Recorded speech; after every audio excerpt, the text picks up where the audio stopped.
Fala galera, só lembrando que esse vídeo é patrocinado pela 1xBet, maior site de apostas do mundo e que é parceira antiga já aqui do canal do Garone. E a promoção continua. Se você fizer o seu registro no link que está aqui na descrição desse vídeo e utilizar o cupom GARONE, quando você fizer o seu primeiro depósito, você recebe o valor em dobro. Ou seja, botou R$50, recebe 100, botou 100, recebe 200 para apostar. Então não fica fora dessa não. Aproveita o link aqui na descrição e utiliza o cupom GARONE no seu primeiro depósito para aproveitar essa promoção da 1xBet.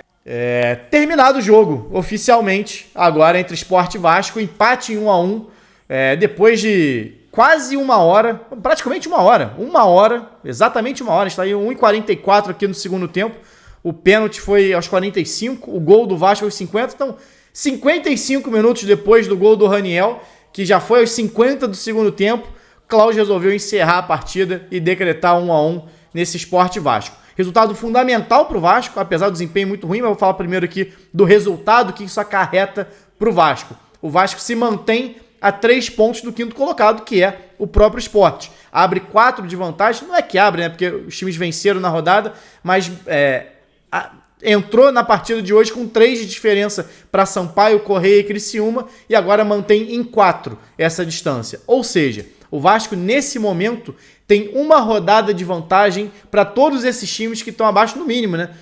Uma rodada de vantagem para esses times.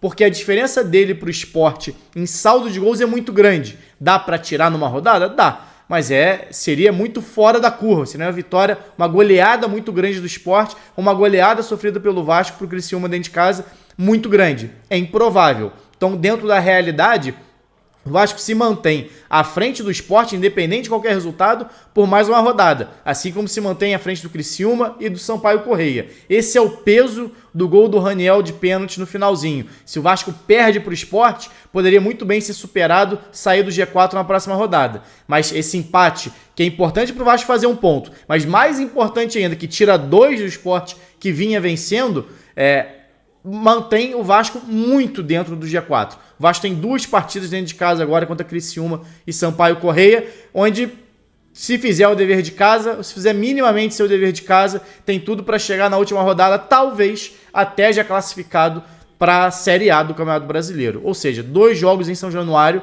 que como tem feito a diferença durante todo o ano, a tendência é o Vasco conseguir bons resultados e subir, né? E até porque enfrenta adversários diretos. São Criciúma primeiro, depois Sampaio Correia. Então o Vasco tem jogos difíceis, claro, mas dentro de casa, junto com seu torcedor, que tem sido uma arma muito grande. O Vasco invicto em São Januário na temporada. Falando de bola, falando de jogo, partida muito ruim do Vasco e alterações do Jorginho muito questionáveis. O Vasco começou a partida contra o Sport com o Miranda de lateral direito, vindo na função do Léo Matos, que estava suspenso. Até aí, ok, o Miranda não fez um bom jogo, mas o Vasco, de uma maneira geral, coletivamente, não fez uma boa partida. Então não acho que o problema fosse o Miranda. Na verdade, o próprio segundo tempo do Vasco, não sei no iniciozinho ali com o Alex, o Vasco jogou um pouquinho de bola, mas no geral, a partida toda foi ruim coletiva. O Vasco, mais uma vez, tentando sair sempre em bola longa, deu certo contra o Novo Horizontino e encontrou esses espaços. Contra o Sport, não. O Vasco tentava inversões, com o próprio Miranda, que também não fez um bom jogo, e dificilmente conseguia botar Figueiredo e Marlon em condições de fazer um contra um e fazer uma jogada individual. Na única vez que o Vasco conseguiu isso, foi uma jogada do Marlon pela esquerda, que não foi nem trabalhada numa inversão, foi na verdade uma jogada individual dele pela esquerda, que ele cruza, depois o Figueiredo faz mais uma jogada individual pela direita, eles já haviam trocado de posição, e o Andrei não consegue finalizar, sai um escanteio para o Vasco, e nesse escanteio, o melhor lance do Vasco no primeiro tempo, uma batida de canhota do Nenê vindo pela direita, o Edmar dá de cabeça no primeiro pau e o Boza quase empurra para dentro. Mas no geral, o Sport foi melhor do que o Vasco nesse primeiro tempo, dominou as ações, apesar de não levar muito perigo ao Thiago Rodrigues, conseguia no jogo aéreo, conseguiu pelo menos 3 vezes tocar nessa bola e levar perigo ali, passou por cima, outra dá aquela descaidinha ali, uma bola perigosa, mas chute realmente com um pouco mais de perigo, ou na direção do gol, para dizer melhor, né? Só um do Sander de fora da área. mas ainda assim você via a saída do Sport mais limpa. O Vasco, quando tentava sair curto, o Sport pressionava e ganhava. Se tentava sair longo, maioria das bolas do Sport conseguia cortar, a não ser uma ou outra ali do Eginaldo, que mesmo não sendo forte fisicamente, incomodava com a velocidade, e ainda que não ganhasse a primeira bola, pressionava para o Sport botar para escanteio ou para lateral, para o Vasco pelo menos manter um pouquinho essa bola no campo de ataque. Foi pouco, mas foi o pouco que o Eginaldo conseguiu naquele momento. E a alteração do Jorginho para o segundo tempo, ou as alterações, mexeram exatamente no posicionamento do Eginaldo. Ele entra com o Raniel, passa o Eginaldo para o lado e passa o Figueiredo para a lateral direita, sacando o Miranda. Ou seja, cada um dá um passinho atrás. O Eginaldo sai da referência para o lado direito, o Figueiredo que estava no lado direito vem fazer a lateral direita, né? E esses jogadores andam e o Vasco perdeu um pouquinho de velocidade, pelo menos do seu centroavante. Até consegue uma boa jogada no segundo tempo, saindo dos pés do Alex Teixeira, que entra na vaga do Nenê também, que não fez um bom jogo, mas nem achei das piores exibições no comparativo com o que foi o restante do time. Né? O Nenê estava na média ali da equipe, apesar de eu achar que o Alex Teixeira merecia ter começado o jogo como titular, pelo que fez contra o Operário e pelo que o Nenê não vem fazendo dentro de campo. E no segundo tempo o Alex, inclusive, se mostrou mais eficiente do que o Nenê mais uma vez. Talvez a melhor jogada do Vasco acaba saindo do Alex recuperando essa bola no campo de defesa. Ele pega a segunda bola aí na entrada da área, limpa e já dá um tapa de primeira pro Eginaldo na direita. Ele faz a jogada, depois na sequência do lance vira um escanteio que o Conceição bota na trave.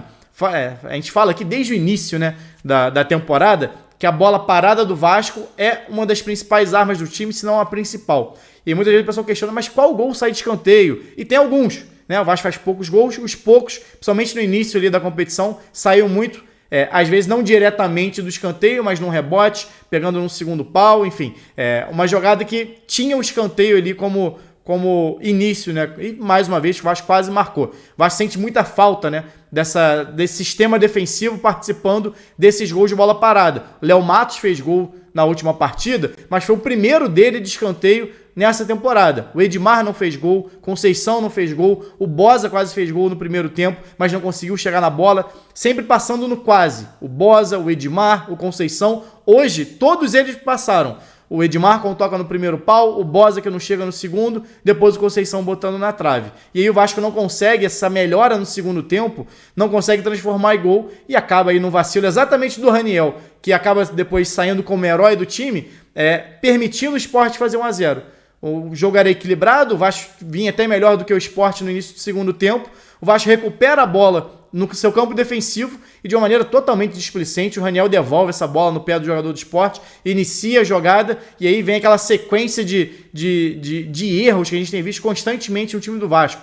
Falta de pressão na bola, permite o adversário finalizar com tranquilidade da entrada da área, bate-rebate, desatenção na hora de pegar essa segunda bola. E o Labandeira acaba fazendo 1-0 para o Sport, e aí parecia que seria um caminho sem volta. O Vasco não teve forças para pressionar o Sport atrás de um empate. O Peck entra na vaga do Marlon Gomes, que tinha até começado bem o segundo tempo, e busca algumas jogadas, mas errava muito, né? Aparecia, iniciava bem a jogada, mas errava o último passe, ou tentava um drible a mais e perdia a bola, e acaba que ele finaliza de pé direito de entrada da área, já aos 44 do segundo tempo, no rebote ali do Saulo, Alex Teixeira, que tinha entrado bem no jogo, sofre o pênalti, e aí a gente já sabe, quem viu esse finalzinho já sabe bem o que aconteceu, né?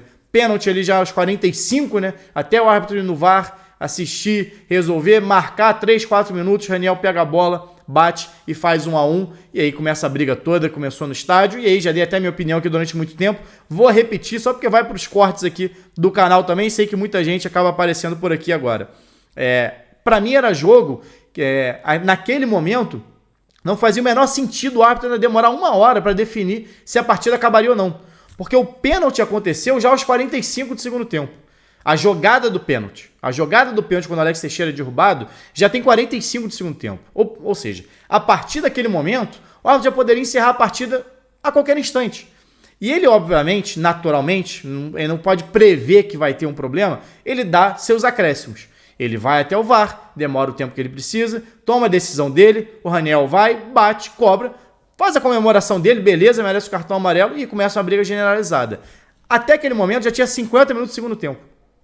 Naquele instante, onde se viu bombeiro sendo chutado no chão, bombeira, uma mulher sendo chutada no chão, criança sendo atendida no chão.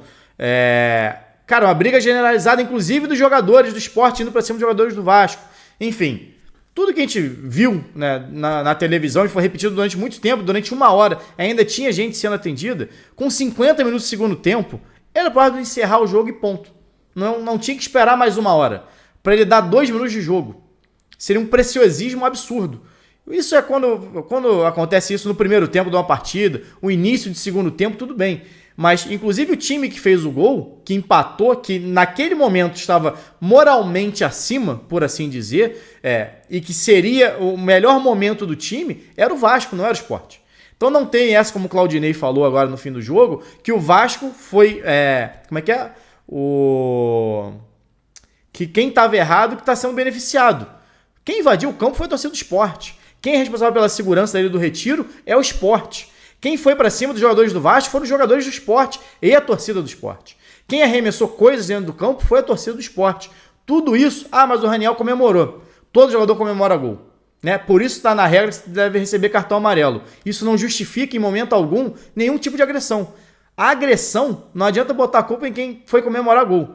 Só aconteceu por falha de segurança, por falha na estrutura, pelos próprios jogadores do Sport que foram para cima do time do Vasco.